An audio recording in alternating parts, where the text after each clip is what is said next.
Ya para mitad de año nos dimos cuenta que estábamos frente a un experimento oligárquico, porque estos son un grupo de descerebrados y no le podemos dar la consistencia interna que merece un modelo. En síntesis, venimos a reflexionar con los compañeros que estos siguen teniendo unos objetivos que son horribles, pero a su vez hemos descubierto a partir de julio que también son horribles consiguiendo unos objetivos horribles. Con lo cual tenemos un serio problema porque no sabemos para dónde sale la bala. Es muy difícil planificar. Uno preferiría tener cuadros en el gobierno que expresen un modelo oligárquico, no unos descerebrados que expresen un experimento oligárquico. Eso es lo que decíamos a veces en broma y en serio, un errorismo de Estado. Cometen 10 errores para meter uno por abajo de la alfombra, ¿no? No, porque eso significaría que te tratan de desorientar, que hay un Estado mayor que te quiere atacar por la izquierda y te ataca por la derecha. No. Ni siquiera. Estos son unos es que cuando uno dice que son unos descerebrados, uno tiende a no creerlo, pero después basta verlos caminar. Son unas bestias, intelectualmente no formados, con lo cual se los hace mucho más difícil la acción política. Muchísimo más difícil. Nosotros estuvimos en Tucumán hace una semana. Tuvimos unas reuniones con dirigentes sindicales, en este caso de la educación, que es un servicio público, tanto de gestión pública como de gestión privada, y los dirigentes decían, nosotros pensábamos hacer una movilización de 100, 150.000 personas. Pero después se mandó esa declaración de que cayeron en la escuela pública y terminó siendo una movilización de 400.000 docentes. O sea, 250.000 docentes se sumaron a la movilización planificada por la dirigencia por las declaraciones del presidente. Bueno, este es el problema, no sabes para dónde sale la bala. Bueno, sabes que te vas a encontrar el lunes. Bueno, es un problema. La acción política, cuando del otro lado hay unos descerebrados, es muy difícil. Siempre es preferible tener una estructura de cuadros. Sí. Un enemigo claro que sepa lo que está haciendo y para qué. Sí, claro, alguien que vos lo caracterizás, ¿sabés? Mira, ¿cómo funciona la Comisión de Economía del Partido Justicialista en los últimos 40 años? Los economistas del peronismo se encuentran, ordenan las variables del modelo con el cual están confrontando, entienden la consistencia del modelo, obviamente no la vamos a acompañar, e inmediatamente pasamos a reflexionar sobre la situación social. Y ahí vos entendés que la situación social no está contenida en ese modelo consistente en términos económicos y por lo tanto va a ser un diseño de quiebre. Bueno, hoy los economistas del peronismo no hace falta que analicemos la situación social. Ya solamente analizando la consistencia interna de las decisiones económicas que estás tomando, te das cuenta que no tienen ninguna consistencia. Entonces no sabés para dónde va la bala, son un desastre. Es el peor gobierno que he visto en los últimos. Desde que yo tengo uso de razón, nunca vi un grupito como este. Es que parece que no gobernan. Gestionan unas ciertas empresas, pero no el Estado, no gobiernan, desguazan el Estado. Ni siquiera se aumentaron el déficit fiscal. Sí. No, están gastando más de lo que... No busquemos las categorías que antes funcionaban para entender una situación. Estos son unos descerebrados. Lo que pasa es que te cuesta pensar que son unos descerebrados. Cuesta entender la lógica. Claro, que no tienen. Son un mamarracho. Y como si eso fuera poco, ahora, que esto era en términos económicos, ahora en términos políticos tenés que la Alianza Cambiemos tenía dos puntales, Macri y Carrió. Y ahora a Carrió se le ocurrió presentar un pedido de juicio político al presidente de la Corte. Con lo cual, eran un desastre en términos económicos y ahora son otro desastre en términos políticos. Porque si tenían dos pilares, dejando para ahí, tenían dos pilares, y uno de los pilares le presenta un juicio político al presidente de la Corte, sin consultar al presidente, sin saber qué van a hacer sus bloques, sin saber qué van a hacer sus dirigentes políticos, obviamente esto políticamente se está desmembrando. Para la gobernabilidad del sistema, es mucho más grave que lo que hizo Carrió, que el movimiento obrero organizado, que hizo un paro en todo su derecho. Pero lo de Carrió es tremendo. Está poniendo en peligro la continuidad institucional de la República. Estos tipos son un desastre. Eso es lo que le iba a preguntar, por la parte institucional, porque vemos vulnerar derechos por todas partes, y la Constitución parece que no existiera, juegan a pasar leyes por alto, hacen 10 juicios a una sola persona. Es que no se dan cuenta, no es que lo hacen a propósito. Ojalá lo hicieran a propósito. Al menos si lo hicieran a propósito tendrían un plan. ¿O vos te pensás que está planificado que Carrió le pida juicio político al presidente de la Corte y que el presidente se entere por los diarios? Pero esto no es serio. No es serio, vos no podés decir... Ellos vienen muy mal económicamente, políticamente, bueno, qué sé yo. Ahora resulta que Carrió le pide juicio político al presidente de la Corte sin avisarle al presidente, sin saber qué van a hacer los bloques. ¿Qué van a votar? El bloque de Cambiemos en la Cámara de Diputados. ¿Acompaña o no acompaña? Es el presidente de la Corte. ¿No le está pidiendo juicio político a un intendente? Está pidiendo juicio político al presidente de la Corte. Que es el presidente de uno de un montón de cosas. Además está haciendo funcionar un montón de cuestiones. No sé si es funcional o no, la verdad que no lo sé. No lo sé, parecería ser que no, porque si no, ¿cómo le va a pedir juicio político? Son unos... El tema es mucho más grave. No sabés para dónde sale la bala. Yo acepto que vos tengas la necesidad de encajar las piezas en el rompecabezas, porque es la lógica como te formaste. ¿Está bien? Sí, perfecto. Bien, vos te formaste con los Estados Unidos yendo a buscar combustible por el mundo. Y entonces, si no se lo vendían por la buena, se lo sacaba por las manos. Y esas son las guerras. Bueno, ahora Estados Unidos tiene energía abundante y barata. No hay más guerras por el petróleo. Bueno, te cuesta entender eso. Sí. Bien, pero eso es lo que está pasando desde hace 7 años en el mundo. Bueno, en la Argentina nunca tuvimos una estructura de gobierno donde si vos tenías 2 pilares de una alianza, esto es mucho más grave que la renuncia de Chacho Álvarez. Carrió le acaba de pedir el juicio político al presidente de la Corte. ¿Sabés por qué la Argentina no está prendida a fuego? Porque todo el mundo sabe que Carrió está pirucha. Sí, creo que sí. Bueno, muy bien, pero el problema es que los que toman decisiones en la Argentina y en el mundo, y dicen, es Carrió porque está pirucha, esto es un gobierno de locos. ¿Y entonces cómo seguimos? Es lo mismo que te estoy diciendo, ojalá esto tuviera coherencia. Lo grave de esto es que no tiene coherencia. Estamos ante un grupo de descerebrados y vos no sabés lo que va a pasar lunes, martes o miércoles. Hoy hiciste un paro, el movimiento obrero organizado hizo un paro, lo convocó, fue exitoso, termina el paro, se abren distintas alternativas. Sabés cuáles son las alternativas. Sí. Si yo te pido que vos me describas qué va a ser el movimiento obrero organizado a partir del lunes, vos me vas a dar 2 o 3 hipótesis y las vas a contrastar con la realidad. Bueno, ¿cuáles son las hipótesis de funcionamiento de la Argentina con esta banda de descerebrados? Ninguna. No sabés para dónde va. O vas a decirle que el lunes pasado sabías que Carrió le iba a presentar un juicio político al presidente de la Corte. Bueno, pero esto no existe en el mundo. No es que la alianza gobernante en Francia le hace el juicio político sin que se pongan de acuerdo al presidente de la Corte. Ni en Estados Unidos ni en ningún lado. ¿Con qué va a votar los bloques del Congreso? En la próxima conferencia de prensa de Macri, ¿qué le van a preguntar? ¿Usted acompaña el juicio político? ¿Qué va a contestar? No se lo van a preguntar. Ahora, ¿sabés por qué nosotros todavía estamos respirando, abrimos la canilla y sale agua y estamos acá? Porque pensamos que Carrió está pirucha. Pero el mundo no sabe que está pirucha. No. Y vos no podés haber hecho una alianza gobernante con alguien que no tiene los patitos en fila. Bueno, este es el problema que tenemos. Es una banda de descerebrados. Es muy comprometedor lo que está pasando. Eso venimos a reflexionar con los compañeros. Me parece muy bien. Es mucho más grave que el año pasado. Porque el año pasado cuando venimos le dábamos la entidad de modelo. Te podés confrontar, Claro. que es lo que vos intentás todavía, Todavía, claro. Te cuesta asimilar mi respuesta, porque te cuesta a vos imaginarte un grupo enfrente que se levanta a la mañana y no sabe para dónde va a caminar. Bueno, pero esto es mucho más grave para la administración de la cosa pública y de su pueblo. Por supuesto. Eso te iba a preguntar, ¿cuál es la respuesta para la militancia? ¿Cuál es el trabajo que nos toca ahora justamente para enfrentar esto de alguna forma? Y el problema es que no podemos planificar.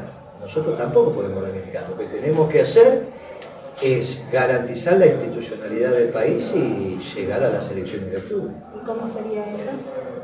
Bueno, ahí tenemos un serio problema porque el hambre también subleva. Por supuesto.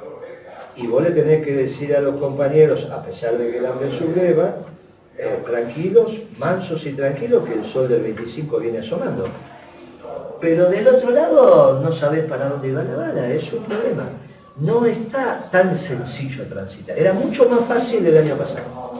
El año pasado, cuando uno conversaba con los compañeros, le daba una impronta a este esquema de tal manera que lo llamaba modelo. Decía, bueno, va a pasar estas cosas, a ver. Ahora no sé lo que va a pasar. En términos económicos, hasta el domingo pasado. Y esta semana ya en términos políticos. Sí. Es gravísimo lo de Clarín. Ellos lo tratan de tapar, ¿sí? Pero ya está, el daño está hecho. Sí. Entonces Clarín no te lo saca, La Nación no te lo saca, total escarnio. No, total escarnio no. En cualquier directorio de cualquier empresa, dicen, ¿quién es esta señora? No, es la que armó la alianza. Ah, bueno, entonces el gobierno quiere echar al presidente. No, el gobierno no, una. ¿Pero cómo una? ¿Cómo funciona? Es un desastre. Moreno, buenas tardes. Lo llevo al contexto internacional y reflexionando sobre el mensaje que da permanentemente su santidad en la Tercera Guerra Mundial, que es el mensaje de él es que se va a desarrollar por la ocupación o no ocupación de los empleados o de la gente que trabaja en los pueblos. Es una alerta permanente que está dando y pocos le hacen caso, y vemos el ataque de Estados Unidos en Siria y la rotura del pacto o el acuerdo que tenía con Putin en Rusia. ¿Cómo ves ese desarrollo? Mira, nosotros el año pasado le dijimos a los compañeros que estábamos atravesando la Tercera Guerra Mundial, estaba expresando su santidad con precisión desde hacía 2 o 3 años, que nosotros habíamos hecho una campaña electoral muy light, donde de estos temas no habíamos hablado, entonces en una campaña light no es más light. Y esto que vos estás transmitiendo, que pasó hace 48 horas, tiene 2 interpretaciones posibles. Hoy, Siria, desde hace por lo menos 3 años, es el espacio, lugar y tiempo donde se está desarrollando una de las batallas más importantes de esta Tercera Guerra Mundial. Esto puede ser la construcción de los espacios políticos, económicos y militares antes de la tregua. Antes de cualquier tregua, los contendientes tienen que consolidar sus posiciones. Entonces sabes, quiero que haya razonablemente reflexionado sobre la guerra, sabe que es así, o es el inicio de una nueva batalla donde ya empiezan a utilizarse armamento no convencional. Porque los misiles disparados por los norteamericanos, si bien son misiles con cierta antigüedad tecnológica y que son conocidos, no está dentro de lo que es el armamento típicamente convencional. Vamos a ver cómo responden los rusos. Obviamente las declaraciones de hoy han agudizado la situación. Han reprobado el pacto que habían firmado, a través del cual se intentaba evitar accidentes militares entre las 2 fuerzas aéreas o ejércitos, con un protocolo muy especial, y por eso no lo hubo después que Putin aterrizó en Siria. Pero bueno, lo ha protestado Putin, y bueno, ahora estamos viendo y hay que estar muy atentos. Supongo que en cualquier momento su santidad va a mandar va a hacer una declaración. Con respecto a eso, ¿usted considera que se va a generar un nuevo Yalta a nivel global? Si esto es, al terminar la Segunda Guerra Mundial? si esto es los preparativos para Yalta, significa que son los combates preliminares para la tregua, están consolidando posiciones. Y si no, bueno, la situación se pone mucho más aleatoria. Pero siempre en el marco de la Tercera Guerra Mundial, que se está desarrollando y que, como bien dijiste vos, es por el puesto de trabajo. Esto no hay ninguna duda, ¿no? Está claro que Putin va a poner en alerta los misiles que tiene en la frontera con Polonia, un territorio ruso, soberano ruso, que es frontera con Polonia, que es más chico que el tamaño de la capital federal, que si uno no estaría en estas hipótesis de conflicto, ni siquiera sabría que existía un territorio soberano ruso frontera con Polonia, porque Polonia no es frontera con Rusia, pero sí, pero ahí está. Y en esa visualización de generarse un nuevo Yalta, que seguramente estará Trump y estará Putin, ¿quién sería el tercero que tendría que estar para conformar? No tenemos ninguna otra alternativa, se debería sentar su santidad. Es muy importante que se siente su santidad, porque es el único que se puede sentar en nombre de los pueblos que no tienen voz. Entonces, a diferencia del primer Yalta, desearíamos que los pueblos que no somos escuchados, el Papa nos pueda expresar, no solo a los pueblos, sino al consenso de las religiones mundiales. Pero bueno, todo eso se empieza a transitar, todo eso lo hablamos el año pasado con los compañeros, era mucho más claro, ¿no? Era mucho más fácil que, habiendo disparado 50 y pico de misiles desde los portaaviones, destructores y demás, sobre el territorio sirio, que claramente es una acción de guerra. donde también están las tropas rusas, bueno, y está Turquía y está, bueno, la guerra se está desarrollando en el último año y acá está administrando el país una banda de descerebrados. Es una cosa muy complicada para conversar con ellos. Sí, aparte, Me encantaría poder decirte que del otro lado hay un plan. Sería más fácil, analizaríamos el plan de ellos, cómo te conculcan derechos, cómo te sacan. No te conculcan, no saben lo que hacen. No es que hay una maniobra consciente no hay ninguna maniobra consciente. es lo que usted llama un experimento. Pero no puede haber, están haciendo funcionar la economía con 24 puntos de tasa de interés en dólares. No existe, no existe. Ellos saben perfectamente que 24 o 25% de tasa de interés en dólares no le da ninguna posibilidad de temporalidad a esto. Un déficit fiscal que lo han espiralizado, está en el doble de que recibieron. Una desocupación que está el doble de la que recibieron, una pobreza que está el triple de la que recibieron, un mercado interno que desapareció. Ahora hacen un presupuesto con déficit fiscal y comercial.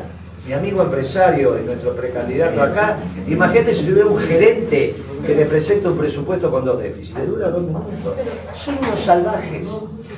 En un mundo en guerra esto es muy complicado. Y como si esto fuera poco, viene Lilita Carrillo y le plantea un juicio político al presidente de la Corte que tratan de taparlo de alguna manera, pero ya está lanzado. Pero provoca una debacle institucional en cualquier país del mundo. Pero ¿cómo no va a ser? Es el presidente de la Corte. No estás hablando de un juez que, ¿viste? Estás hablando del presidente de la Corte.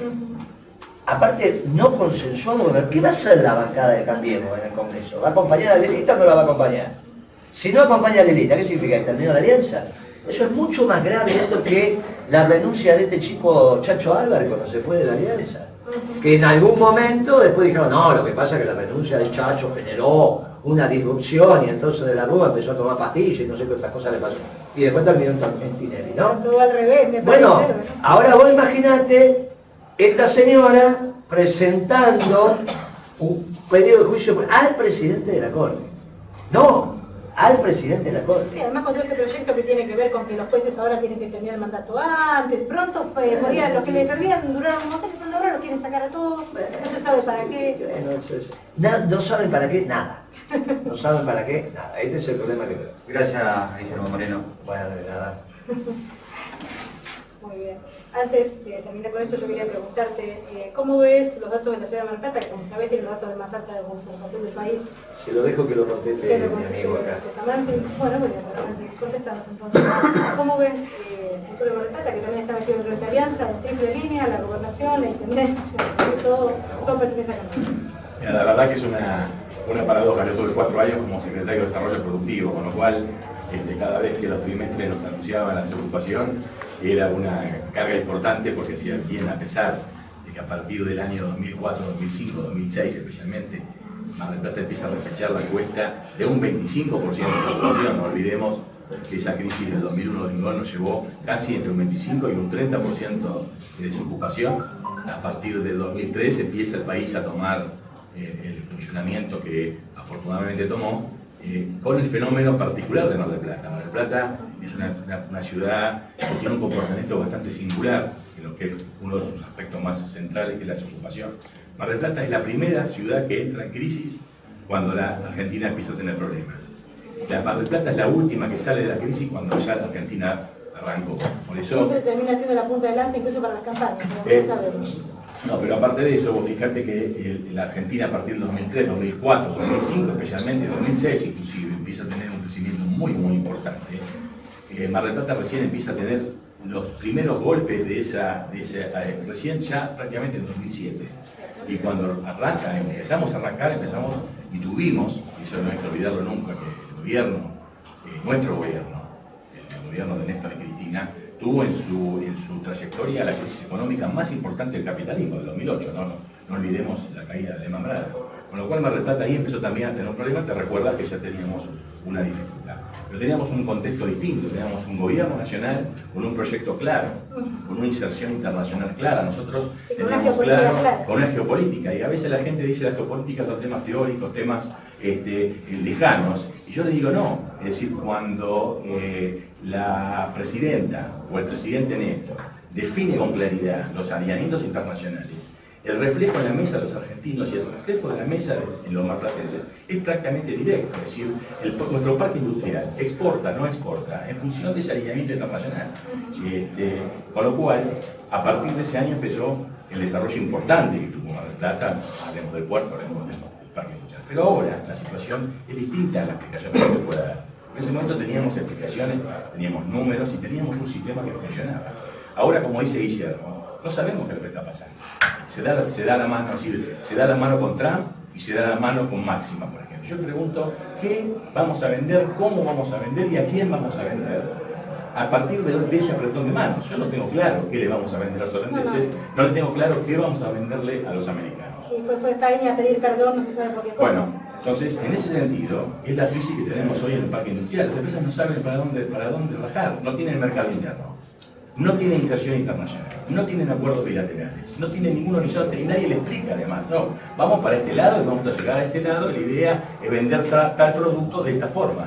Con lo cual yo te diría que la desocupación que hoy está marcando Mar del Plata es la antesala de una situación complicada. Es decir, lamentablemente, independientemente de que uno milita en determinado espacio político, es decir, yo creo que Mar del Plata ya debe estar aproximadamente en el orden del 15% de su ocupación, y no tendría ninguna temor en lamentablemente anunciar que si esto continúa de esta forma, vamos rápidamente nuevamente a ese 20% de su ocupación que nos azotó durante tantos años durante la década de los 90.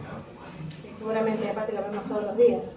Lo vemos en todas partes, todos los negocios poniendo liquidaciones, no se sabe ya de qué, algunos lo hacen porque termina la temporada, otros lo hacen porque les queda otra, los negocios más chiquitos los ven como van cerrando, los alquileres están vacíos, o sea... El problema es cuando vos haces una inversión industrial, ten en cuenta que nosotros, cuando tomamos el gobierno municipal en el 2007 con la alianza con Gustavo Punti, el parque industrial tenía 500 puestos de trabajo. Cuando dejamos, o yo personalmente dejé el 2011, ya prácticamente tenía 4.000 puestos de trabajo. Y ahora, lamentablemente, por la información que yo tengo, ha empezado a aparecer un proceso bastante regresivo en ese sentido, y también, bueno, por supuesto, todos saben que Mar del Plata está sufriendo también algunas consecuencias que empiezan a aparecer en términos de la beca y el puerto, ¿no es cierto?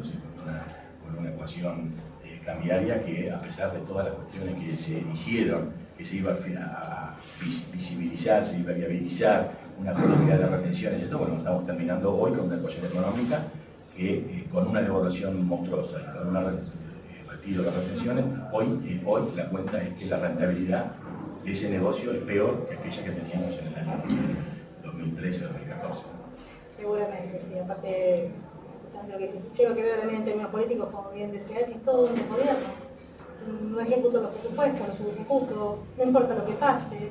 Si mañana igual le digo cualquier cosa y sigo, o sea, lo que vemos en la ciudad no tiene claridad. No tenemos claridad en los objetivos. Hoy una compañera, no pude leer su nombre, mandó una foto que me pareció interesante hoy, que era una foto impactante, que era Cristina, presidenta de la República, dándole la mano al presidente sirio, que fue no hace mucho tiempo atrás.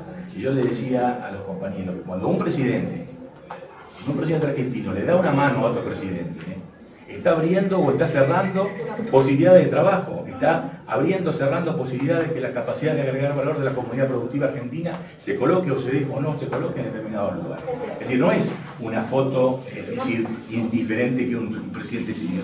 No vamos a pasear a Holanda para sacar una foto con una reina porque se le vendió un vestido. Es decir, eso atrás tiene una consecuencia muy importante que aparentemente no están sopesadas, o no se la dimensiona, o no se tiene noción de las influencias directas. Y yo decía a la compañera, cuando nuestro presidente, sea Néstor, sea Cristina, sea cualquier otro, cuando vemos una foto que se da la mano con otro presidente, tenemos que sacar muy rápidamente conclusiones. Y tenemos que saber que de ese acto que podría ser intrascendente en principio, porque siempre en una foto, se van a desprender condiciones concretas y que se van a reflejar en la mesa de los argentinos mucho más rápido, ¿qué tal? Seguro, coincido totalmente, aparte yo creo que como dijo Rey, no les interesa, porque si no, no tiene sentido. Bueno, Guillermo pregunta y todos preguntamos, ¿qué inserción tiene Argentina en el mundo hoy? En un país en crisis, en un mundo en guerra. ¿Cuál es? Es decir, ¿qué posición tiene Argentina respecto a Crimea? Nadie me responde. ¿Qué posición tiene Argentina respecto a Taiwán, que es uno de los grandes problemas territoriales argentinos? ¿Qué posición tiene Argentina respecto de Corea del Norte? ¿Qué posición tiene Argentina respecto de lo que pasó ayer en Siria? Es decir, frente a esta gravedad, nosotros tendríamos que exigir que por la dimensión de los acontecimientos, que parece que todo es igual, porque al lado sale el Gran Hermano, sale el Tinelli, es decir, frente a esta gravedad, yo quisiera escuchar hoy, mañana o más tarde pasado, nuestra canciller que nos diga, señor, está sucediendo una cosa importante en el mundo. Y la posición argentina es esta. Después discutiremos con Guillermo, analizaremos si estamos de acuerdo o no estamos de acuerdo, pero vemos un plexo lógico, razonable, y es una exigencia poderla escuchar. Bueno, eso dice, creo que ahí, por supuesto, todos compartimos la preocupación de Guillermo Moreno, es que es muy difícil poder plantarnos frente a una realidad donde uno no puede extraer un patrón lógico de pensamiento, independientemente de que esté de acuerdo o no, pero que tenga una coherencia lógica. Se lógica. como se desdibujó Malvinas del mapa. Bueno, el tema de Malvinas es otro capítulo y bueno, se abriría en otra discusión que, bueno, hoy el día es, vamos a escuchar a Guillermo, pero bueno, esa es lo que estamos pensando y la preocupación que la iglesia de su ocupación y que lamentablemente hoy nuevamente, después de mucho esfuerzo, porque Mar del Plata estuvo permanentemente en el lugar número 1 de la desocupación de la Argentina y si bien mantuvo índices relativamente altos, que es otra conversación porque tampoco están como se dice, hoy lamentablemente, después de tanto esfuerzo, después de tanto desarrollo y de tanto desarrollo industrial que tuvimos entre el 2003 y el 2015, hoy nuevamente Mar del Plata digamos, amanecemos con la triste idea que nuevamente estamos encabezando esa situación a nivel nacional. Muchas gracias.